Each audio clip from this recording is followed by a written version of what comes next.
Bismillahirrahmanirrahim. Assalamualaikum warahmatullahi wabarakatuh. Apa kabar teman-teman semuanya?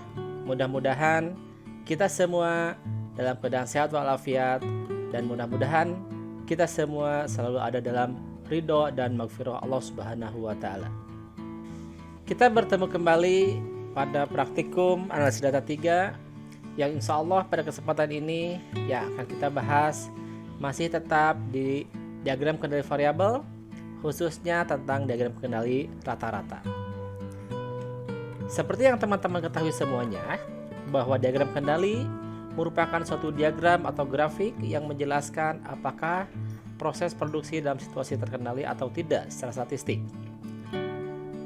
Saya akan mengulang kembali bagaimana suatu proses produksi terkendali atau tidak secara statistik. Kalaulah teman-teman perhatikan di sini, untuk gambar dengan latar belakang putih, ini dikatakan proses terkendali dikarenakan pencarian titik-titiknya atau karakteristik dari data yang kita teliti itu berada di antara BKA dan BKB. Sedangkan dengan background yang kuning, itu dikatakan tidak terkendali dikarenakan ada beberapa titik yang di luar batas kendali. Dalam hal ini ada yang di atas BKA dan ada yang di bawah BKB. Maka kalau hal ini terjadi, proses dikatakan tidak terkendali secara statistik. Dengan diagram kendali juga, selain kita mengetahui apakah proses terkendali dan tidak terkendali, maka kita bisa melihat apakah ada pergeseran rata-ratanya ataupun apakah ada pergeseran dari ragam prosesnya.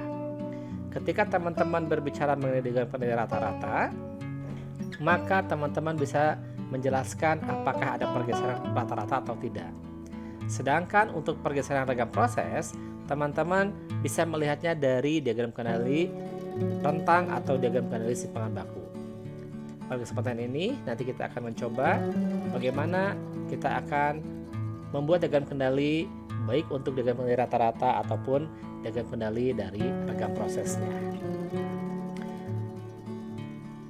Selain yang tadi saya terangkan di awal, bahwa ketika proses tidak terkendali itu adalah ketika ada satu titik atau lebih berada di luar BKA atau BKB.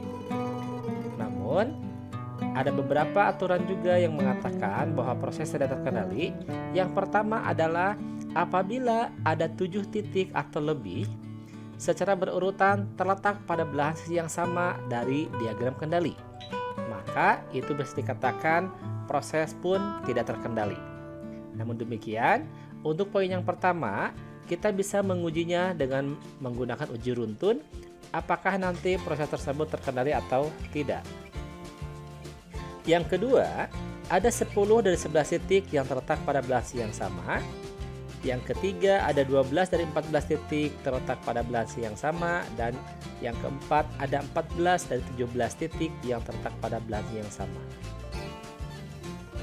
Untuk pembahasan hari ini, kita akan fokus di poin yang pertama, yaitu bagaimana apabila terdapat 7 titik atau lebih secara berurutan yang terletak pada belahan sisi yang sama dari diagram kendali. Yang bagaimana yang dikatakan 7 titik berurutan tersebut, kalau teman-teman perhatikan gambar seperti ini. Apabila ada 7 titik berurutan pada belahan yang sama, artinya kalau teman-teman perhatikan di sini, pencarian titik-titik tersebut berada di atas garis pusat. Ada 1, 2, 3, 4, 5, 6, 7, 8, 9. Di sini ada 9 titik pada belahan yang sama. Namun demikian, kita punya aturan bahwa apabila ada 7 titik berurutan pada sisi yang sama dalam diagram kendali, maka bisa dikatakan proses tersebut tidak terkendali, walaupun pencarian titik tersebut berada di antara BKA dan BKB. Untuk mengatasi masalah tersebut, nanti kita akan mencoba menggunakan yang namanya suatu pengujian yang disebut dengan uji runtun. Untuk keperluan analisis, pada saat proses pembuatan barang sedang berlangsung, ternyata tidak hanya karakteristik rata-rata saja yang perlu kita perhatikan. Akan tetapi, perlu pula diteliti mengenai ukuran dispersinya atau ukuran variasinya dari karakteristik yang diamati. Kenapa seperti itu? Dikarenakan dalam suatu proses produksi itu, selain kita berhadapan dengan rata-ratanya, kita pun harus melihat apakah variasi itu stabil atau tidak. Sehingga untuk kepentingan tersebut dapat kita lakukan melalui suatu diagram kendali yang kita kenal dengan diagram kendali rentang atau melalui diagram kendali simpangan baku. Minggu kemarin kita baru mengenal diagram rata-rata saja, sehingga kita bisa mengetahui apakah ada pergeseran atau tidak dari rata-ratanya. Pada kesempatan ini kita akan membahas tentang diagram kendali rentang ataupun diagram kendali simpangan baku, di mana dua diagram kendali tersebut bisa melihat apakah variasi dari karakteristik yang kita amati itu stabil atau tidak. Diagram kendali rata-rata minggu kemarin kita sudah bahas, yaitu ketika rata-rata dan simpangan baku populasi diketahui, kita bisa menentukan rumus BKA, pusat dan BKB dengan rumus yang ada di sini.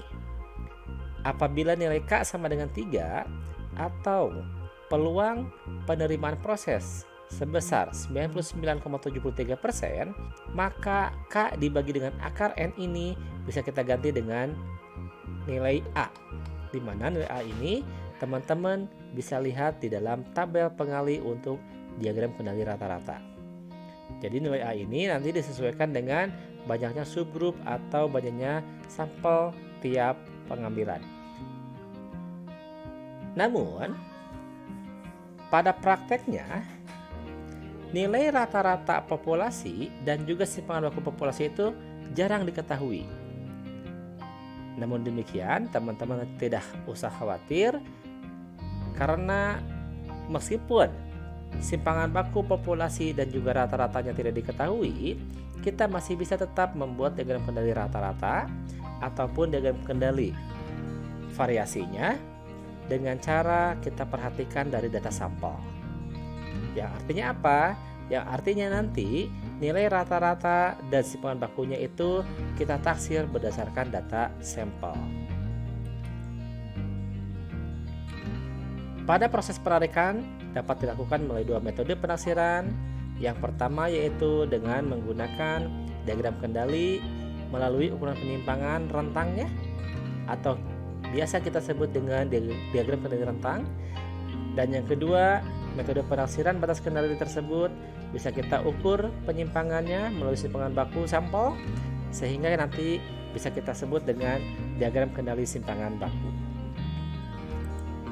Seperti yang saya jelaskan sebelumnya, bahwa struktur data untuk pengamatan dan tabel bantu kira-kira kita buat seperti ini, di mana ini adalah data yang kita punya. Kemudian ada tabel bantu untuk menentukan rata-rata dari setiap data yang kita punya, kemudian rentang dan juga simpangan baku. Di sini kita akan coba ketiga-tiganya. Kita akan membahas tentang diagram kendali rata-rata, rentang, dan simpangan baku yang diambil dari data sampel. Yang pertama kita akan bahas yaitu diagram kendali rata-rata jika simpangan baku populasi kita taksir melalui rentang. Nah teman-teman, apabila nilai mu atau rata-rata populasi dan juga nilai simpangan baku populasi tidak diketahui, maka kita akan membuat diagram kendali dengan cara menaksir dari data sampel. Artinya, rata-rata populasi kita taksir melalui nilai rata-rata sampel, dan simpangan baku populasi kita taksir melalui rentang.